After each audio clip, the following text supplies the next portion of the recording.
Снег в Иллинойсе всегда выпадает не вовремя и сразу.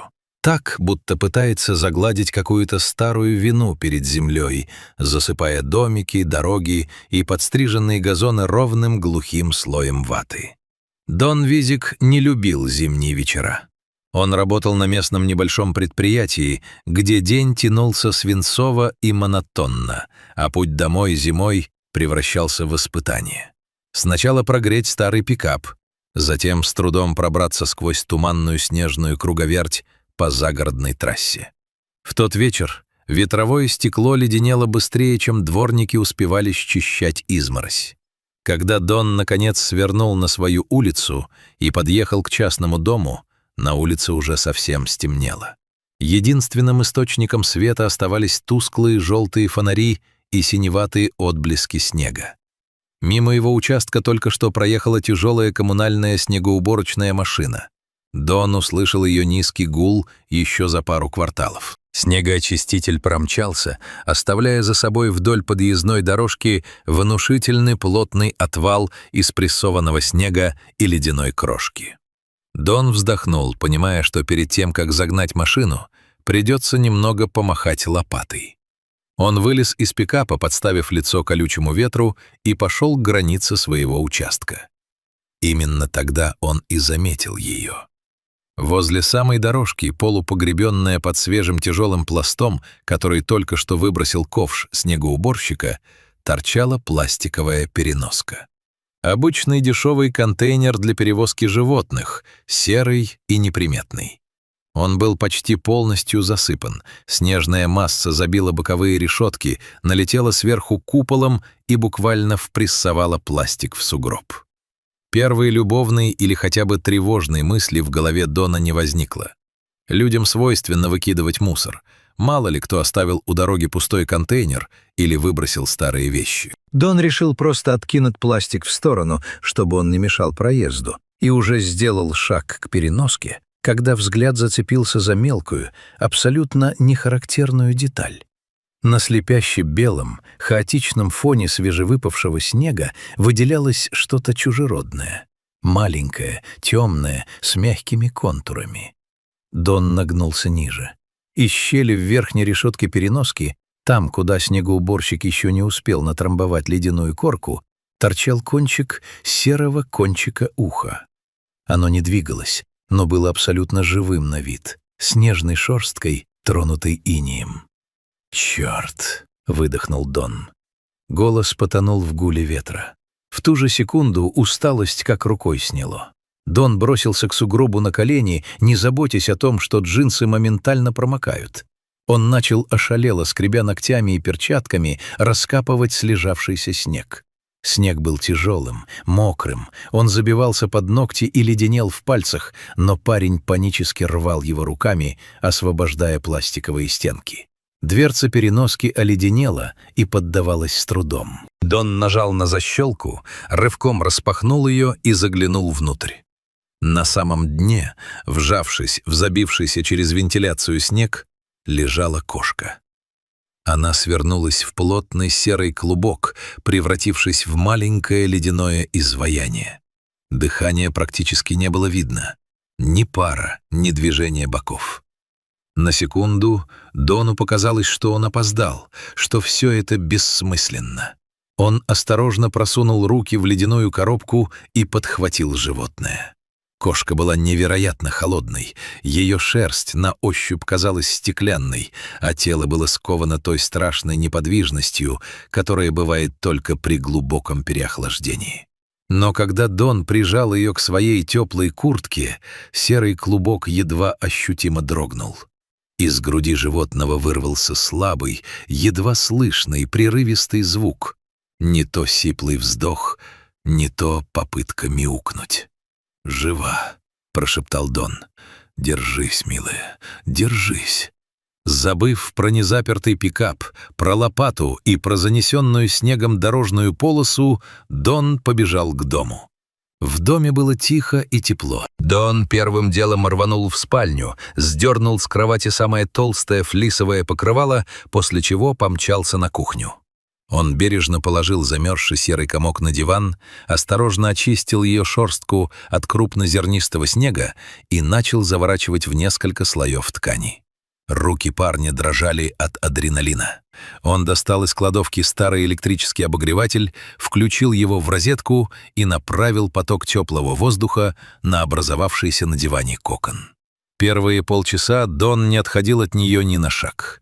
Он сидел на полу прямо перед обогревателем, аккуратно гладил сверток и тихо разговаривал с кошкой. «Давай, просыпайся, все позади, больше никакого снега». Постепенно глубокий оцепенелый холод начал отступать. Кошка стала дышать ровнее и глубоко. Ее тело пробило крупная дрожь, верный признак того, что организм начинает самостоятельно вырабатывать тепло. Дон принес блюдечко с едва теплой водой и капелькой влажного корма, который остался у него от старого кота. Спустя час из-под края флиссового покрывала показалась мордочка. Серый, как туман над Мичиганом, нос потянулся к воздуху. Кошка медленно открыла глаза. Они оказались удивительного, ясного, зелено-янтарного оттенка. Она посмотрела прямо на Дона, слабо потянулась и, вдруг уткнувшись носом в его ладонь, тихонько и хрипло замурлыкала. Дон облегченно вздохнул и первый раз за вечер улыбнулся. Это была не просто выжившая кошка. Это было невероятно твердое, цепляющееся за жизнь маленькое создание. На следующее утро за окном было слепящее солнце, отражавшееся от свежего снежного покрова. Кошка чувствовала себя значительно лучше. Она уже могла ходить, хотя слегка пошатывалась, и с аппетитом съела предложенный завтрак. Однако Дон понимал, что после такого экстрима животное обязан осмотреть специалист. Обморожение лап, скрытые воспаления или пневмония могли проявиться не сразу. Завернув спасенную Мурлыку в то же теплое покрывало, Дон поехал в местную зоозащитную организацию штата Иллинойс. В приюте стоял привычный шум. Лаяли собаки, в коридорах пахло антисептиком и сухим кормом, сотрудники спешили по своим делам с пачками документов. Дон подошел к стойке регистрации и попросил позвать ветеринара. Когда дежурный врач и волонтеры собрались вокруг стола осмотра, Дон пересказал им все, что произошло прошлым вечером. Он рассказал про снежный отвал, про проехавший снегоочиститель, про случайность, благодаря которой он заметил то самое серое ухо. Сотрудники зоозащитной организации слушали его, затаив дыхание. На лице дежурного ветеринара читалось явное, нетускнеющее изумление. «Вы понимаете, насколько ей повезло?» — качая головой, сказал врач, аккуратно прощупывая суставы и ребрышки серой пациентки. «Если бы снегоуборщик проехал чуть ближе, или если бы вы задержались на работе хотя бы на 20 минут, переноску просто впрессовало бы в сугроб и засыпало метровым слоем. Вы бы нашли ее только весной». Ветеринар проверил зубы, уши, послушал легкие и измерил температуру. Результаты осмотра удивили всех еще больше. «Это невероятно», — констатировал доктор. «Ей примерно год. Никаких серьезных повреждений, воспаления легких нет, обморожение тканей тоже удалось избежать благодаря вашей быстрой помощи.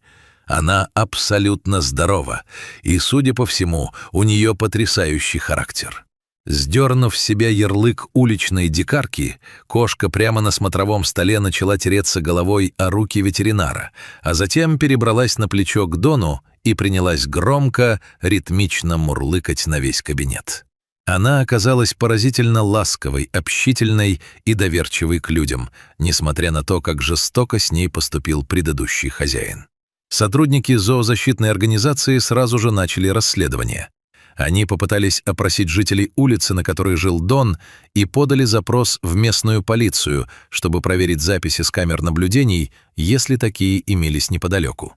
Однако узнать, кто именно привез и бросил переноску с запертым внутри живым существом на лютом морозе, так и не удалось. Снежную бурю никто ничего не видел, а следы шин на дороге давно сравнял снегоочиститель.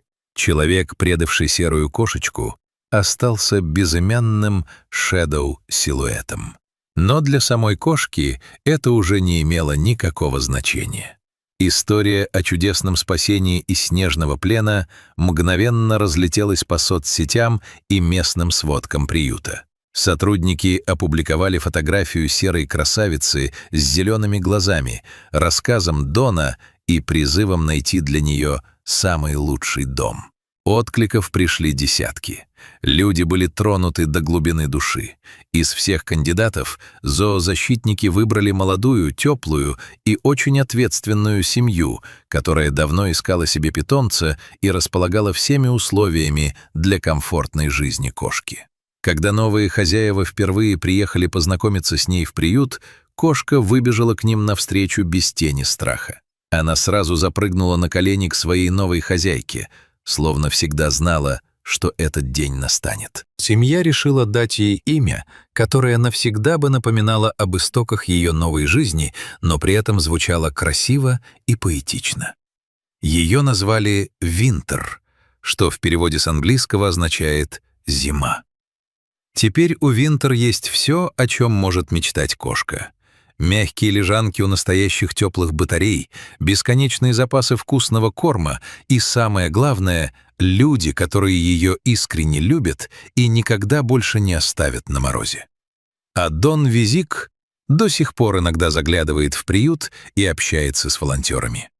Каждый раз, когда в Иллинойсе начинается снегопад, он смотрит на заснеженную дорогу возле своего дома и с теплотой вспоминает маленькое серое ушко, которое однажды подарило жизнь и надежду настоящему зимнему чуду.